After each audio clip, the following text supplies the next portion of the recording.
There it is, second start of the rise and straight on till morning. Ah, darn it. I forgot the faith, trust and pixie dust thing. Tinkerbell.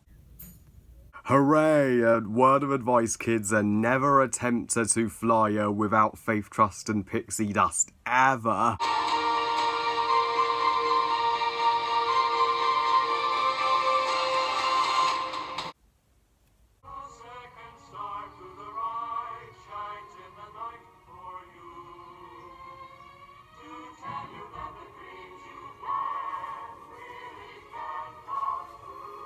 Peter Pan, directed by Clyde Jeremy, Wilfred Jackson and Hamilton Lukes. Damn, the Disney classics sure had plenty of directors, and produced by Walt Disney, and is the 1953 Disney animated version of Peter Pan, and is the 14th Disney animated classic overall. So Peter Pan tells the story of the eldest of the darling kids, Wendy. She believes in Peter Pan more than anybody. Peter Pan is her idol, and she even shares her stories with her brothers John and Michael, and while her mother Mary Darling encourages Peter Pan's stories, her father George, he's a strict non-believer in Peter Pan, and decides that this is Wendy's final night in the nursery, and it's about time as she grew up, even though Wendy doesn't fancy growing up anytime soon. But they're in luck as Peter Pan himself and his pixie Tinkerbell just happen to come into the nursery that night and whisk Wendy, John and Michael away to Neverland, where they'll never grow up and permanently remain kids, until Wendy realises that Neverland isn't exactly as wonderful as she anticipates, and not only that, but they must battle the ruthless Captain Hook, who's hungry for revenge on the boy after he chopped off his hand and fed it to this crocodile, who won't rest until Hook is a digested codfish in his stomach. First of all, happy 65th anniversary to Peter Pan 1953. This is the oldest adaptation of Peter Pan we have ever gotten on a film, as it was far easier to do Peter Pan in animation back then than in live action. And you know what? It works infinitely better in animation than live action ever could, because I can gladly say without hesitation, Peter Pan 1953 is a beautiful Disney film. It's wonderful. I love this movie very much. It is by far the greatest movie version of Peter Pan we have ever gotten. To kickstart my positives, Walt Disney and the animators at Disney, they put 100% effort and their hearts into the making of this motion picture, and they deserve to be rewarded for it. That's exactly what this rave glowing review is going to do. Is going to thank them and explain why Peter Pan shall be one of the 10 best and most special Disney classics to me, and it was a movie that me, my mum and sister frequently watched with my grandparents. This Peter Pan, he's lucky enough to be a kid who will never mature and never age, so he's technically immortal if he'll remain at that age just throughout time, and he's also, you know, a hero. He just wants to share the joy of never growing up with everybody he interacts with, and he always saves our heroes' lives whenever they're in peril. You know, he's like the Superman of Neverland, and if you were to strip him of his flight, then that would be his kryptonite, technically. And he's also a true ladies' man. He's such a gentleman to Wendy, when literally every single female character in Neverland either flirts with Peter, from Tinkerbell to the mermaids to Tiger Lily, or wants to frickin' murder Wendy if she even touches Peter. Wendy's my favourite character in this entire movie, and did you know that Wendy is voiced by the exact same actress who voiced Alice in the 1951 animated Alice in Wonderland? You see, they even look like identical clones, but yeah, Wendy, she's like Woody to Peter's Andy. She never gives up on Peter, no matter what. She believes in him just non-stop always, and even though she can't wait to witness Neverland and to just to stay there with Peter for all eternity, she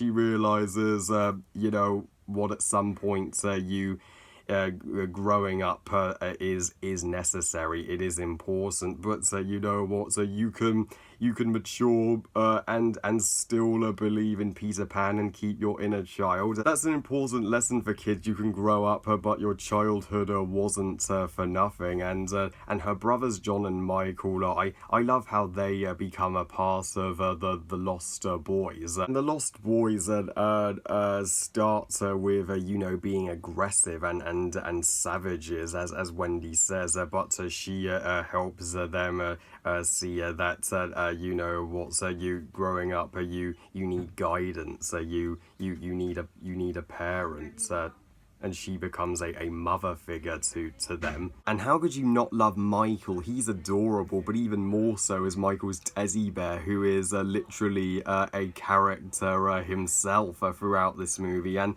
this is about the few Disney classics where our protagonists have both their parents, literally, as she encourages her kids to continue believing in Peter Pan stories no matter what age they are. Although Mr. Darling, I presumed at first he was evil when I was younger, but my mum reassured me he isn't evil, he's just grumpy.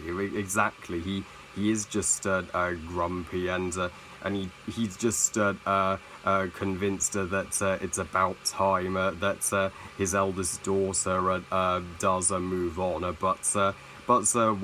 but in the moment when he takes Nana out of the nursery, that moment does humanise him, and to show he does have a softer side under it. So this movie wouldn't be the same without Tinkerbell. Tinkerbell is awesome. There's no denying it. Yet, Tinkerbell after this movie literally became one of Disney's hugest celebrities, as she has her own a CGI franchise of movies in the 2000s because of this movie, and she's their method of transportation to Neverland. This movie it never would have happened without her. You just take Tinkerbell and sprinkle some pixie dust on you and you're covered.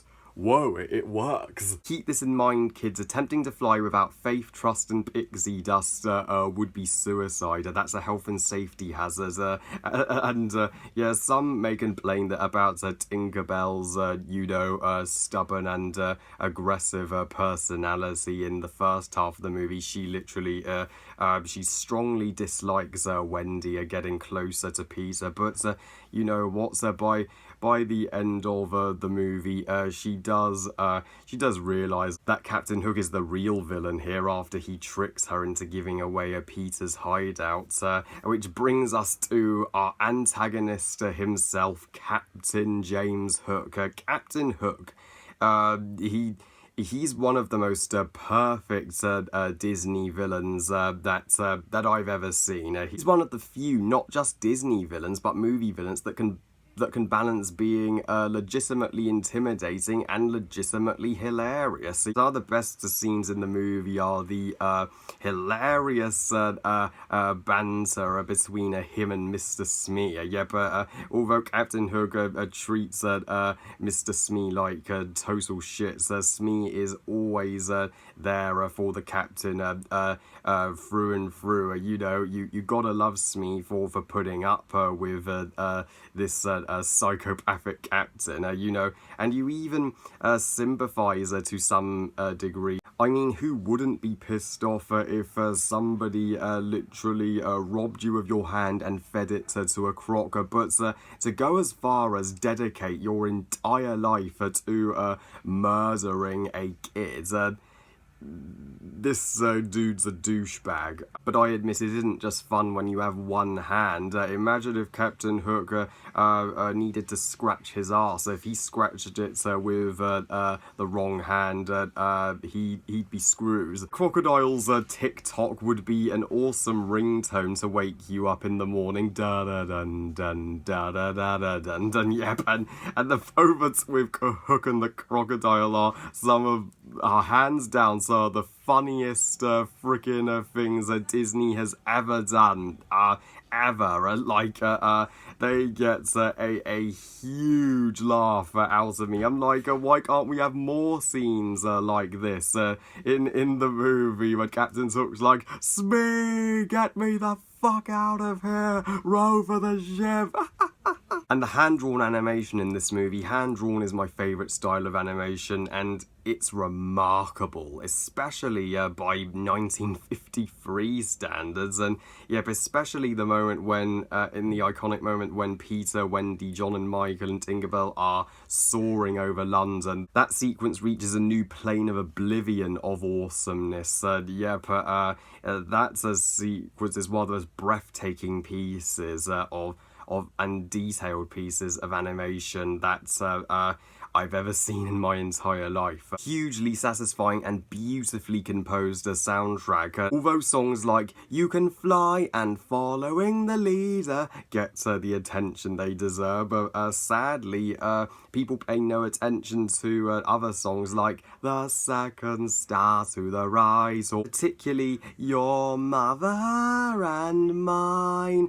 One of the most underrated and tear-jerky Disney songs of all time, and the movie's villain song is also one of the most underrated and forgotten Disney villain songs. The elegant Captain Hook. So try the life of a thief, just have all the life of a rook.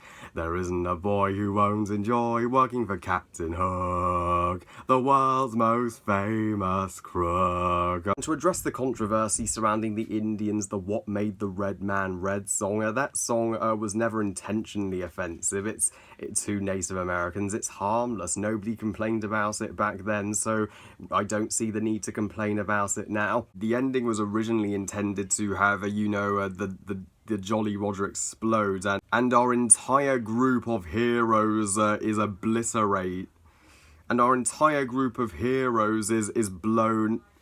And our entire group of heroes are brutally murdered, and Mr. and Mrs. Darling just mourn the loss of their kids. Thankfully, Walt himself was convinced to change that ending, so it's far more uplifting and rewarding. I can't think of a negative for Peter Pan of any sort. And of all the Peter Pan movie versions we've ever received, Hook, a classic, Peter Pan 2003, underwhelming, and Pan, a piece of shit.